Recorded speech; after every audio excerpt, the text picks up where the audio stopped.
Hindi cinema के बीते हुए दिनों में लौटने के लिए इस चैनल को सब्सक्राइब करें और बेल आइकन भी ज़रूर दबाएं ताकि प्रत्येक नए वीडियो की नोटिफिकेशन आप तक पहुंचते रहें।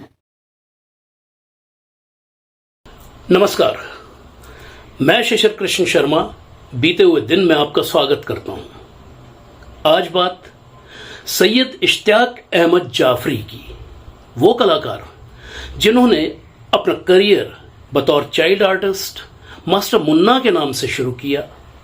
थोड़ा बड़े हुए तो जगदीप कहलाए, लेकिन जिस भूमिका, जिस रोल या कहें जिस नाम ने उनके लड़खड़ाते करियर को न सिर्फ संभाला बल्कि उसे ऊंचाइयां भी दी, और जो नाम उनकी पहचान बना वो था सूरमा भोपाली। जगदीप जी से मेरी पहली मुलाकात साल 1999 में टेलीकास्ट हुए दूरदर्शन धारावाहिक ट्रक धीनाधीन के सेट पर हुई थी।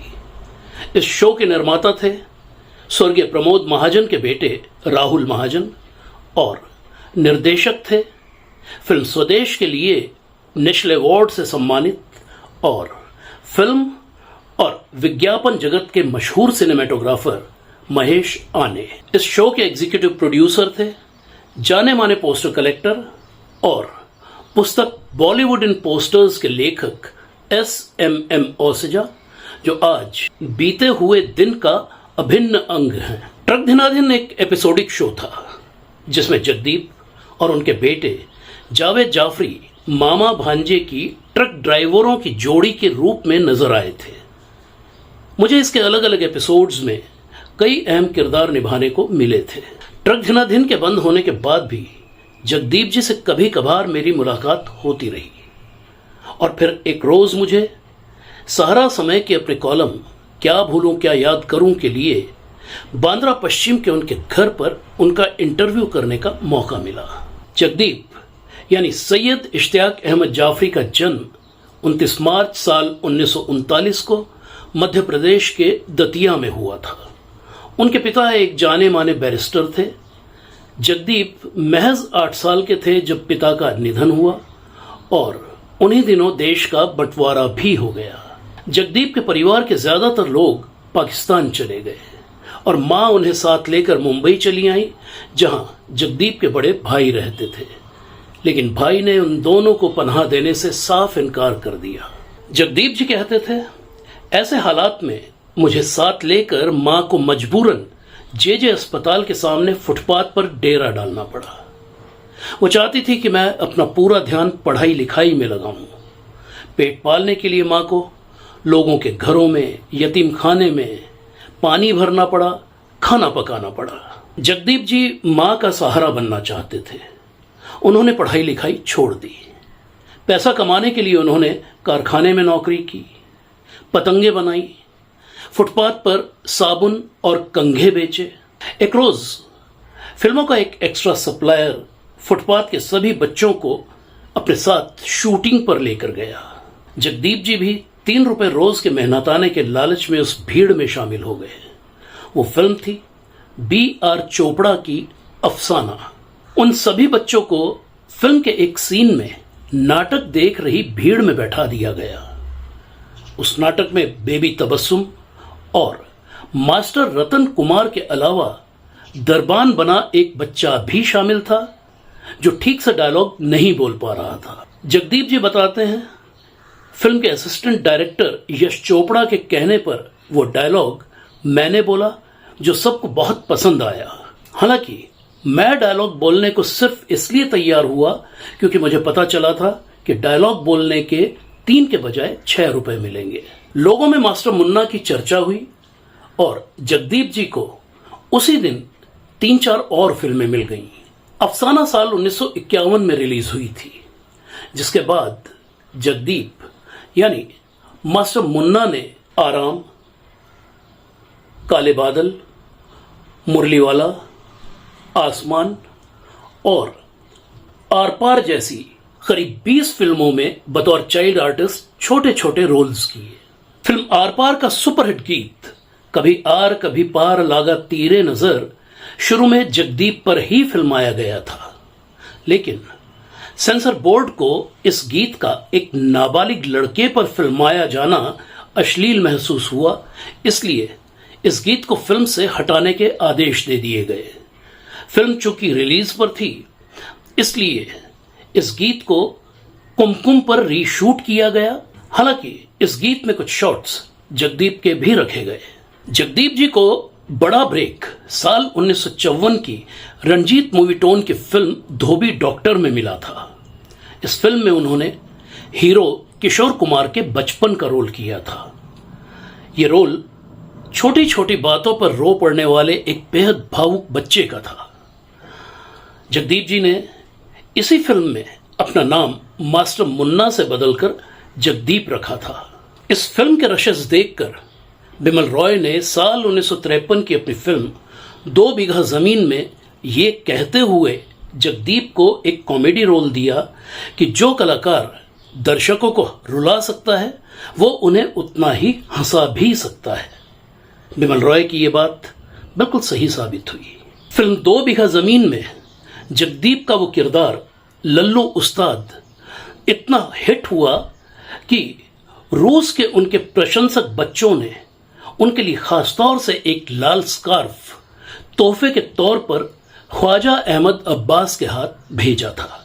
साल 1957 में आयोजित हुए बाल फिल्म समारोह के फाइनल राउंड में सेलेक्ट हुई तीनों फिल्मों 1954 की मुन्ना और 1957 की अब दिल्ली दूर नहीं और हम पंछी एक डाल के में जगदीप जी ने अहम भूमिकाएं की थी। उनके अभिनय से प्रधानमंत्री नेहरू इतने प्रभावित हुए कि समारोह के दौरान खुश होकर उन्होंने अपने हाथ का रूल जगदीप जी को तोहफे में दे दिया था। जगदीप कहते थे, वो रूल मैंने आज तक संभाल के रखा हुआ है। इस समारोह के बाद मद्रास की कंपनी एवीएम ने जगदीप को अपने यहां स्थायी नौकरी पर रख लिया। कॉन्ट्रैक्ट के मुताबिक अब वो बाहर की फिल्में नहीं कर सकते थे। साल 1957 की एवीएम की फिल्म भाभी में जगदीप पहली बार हीरो बने। इसमें उनकी हीरोइन थी नंदा। इसी जोड़ी की साल 1959 की एवीएम की ही फिल्म बरखा भी हिट रही। कलर फिल्मों का दौर शुरू हुआ तो सुबोध मुखर्जी ने अपनी फिल्म जंगली में जगदीप को बतौर हीरो लेना चाहा, लेकिन एवीएम ने इजाजत देने से साफ इनकार कर दिया। यही बीआर चोपड़ा की फिल्म धर्मपुत्र के वक्त भी हुआ, जिनकी फिल्म अफसाना से जगदीप ने अपना एक्टिंग करियर शुरू किया था। जगदीप जी कहते थे, जब यही सब बिमल रॉय की फिल्म प्रेम पत्र के वक्त हुआ तो मेरी कुंठा इस हद तक बढ़ गई कि मैंने एवीएम के स्थायी लेखक राजेंद्र कृष्ण जी के भाई हर गोविंद जी की फिल्म शादी में एवीएम के कहने के बावजूद काम करने से साफ इनकार कर दिया। बाद में ये रोल मनोज कुमार ने किया। जगदीप जी के इनकार से नाराज होकर एवीएम ने उनके साथ अपना कॉन्ट्रैक्ट रद्द कर दिया। आगे चलकर जगदीप जी ने कुछ फिल्मों में बतौर हीरो काम जरूर किया, लेकिन उनमें से एक भी फिल्म चल नहीं पाई। ऐसे में जगदीप जी के करियर में कुछ वक्त के लिए ठहराव आ गया।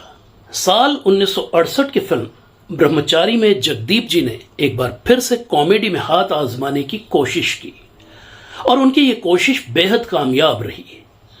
अगले 50 सालों में जगदीप जी ने 350 से भी ज्यादा फिल्मों में कॉमेडी की। उनकी आखिरी फिल्म मस्ती नहीं सस्ती साल 2017 में रिलीज हुई थी। फिल्म शोले की जबरदस्त कामयाबी ने इस फिल्म के सूरमा भोपाली यानी जगदीप के करियर को भी ऊंचाइयों पर पहुंचाया था। इससे उत्साहित होकर जगदीप जी ने बतौर निर्माता निर्देशक फिल्म सूरमा भोपाली बनाई, जो साल 1988 में रिलीज हुई थी। जगदीप जी के दोनों बेटे जावेद और नवेद जाफरी फिल्म्स और टीवी की जानी मानी पर्सनैलिटीज हैं और ये दोनों सोनी टीवी के अपने डांस शो बूगी वूगी के लिए खास तौर से जाने जाते हैं। जगदीप जी ने अपनी जिंदगी के आखिरी 3 साल बीमारी में गुजारे और जैसा कि पता चला उन 3 सालों में उनकी याददाश्त भी चली गई थी और फिर 8 जुलाई 2020 को 81 साल की उम्र में जगदीप जी का निधन हो गया। उनका अंतिम संस्कार मुंबई के मजगांव स्थित शिया कब्रिस्तान में किया गया। तो ये थी कहानी हिंदी सिनेमा के मशहूर कॉमेडियन जगदीप की। जगदीप जी के डिटेल्ड इंटरव्यू का ब्लॉग बीते हुए दिन का लिंक इस वीडियो के साथ डिस्क्रिप्शन में दिया गया है। और अब आप सभी सम्मानित दर्शकों और पाठकों का हार्दिक धन्यवाद उस प्यार और स्नेह के लिए जो बीते हुए दिन को लगातार मिलता आ रहा है। और इस प्यार और स्नेह का ही परिणाम है कि आज YouTube चैनल बीते हुए दिन की सब्सक्राइबर्स की संख्या 58,000 को भी पार कर चुकी है और ये संख्या लगातार बढ़ती जा रही है। तो मिलते हैं बहुत जल्द हिंदी सिनेमा की किसी और भूली बिसरी शख्सियत, किसी भूली बिसरी दास्तान को लेकर। तब तक के लिए इजाजत दीजिए। नमस्कार। ब्लॉग बीते हुए दिन अब किताब की शक्ल में। डिटेल्स इस वीडियो के साथ डिस्क्रिप्शन में देखिए।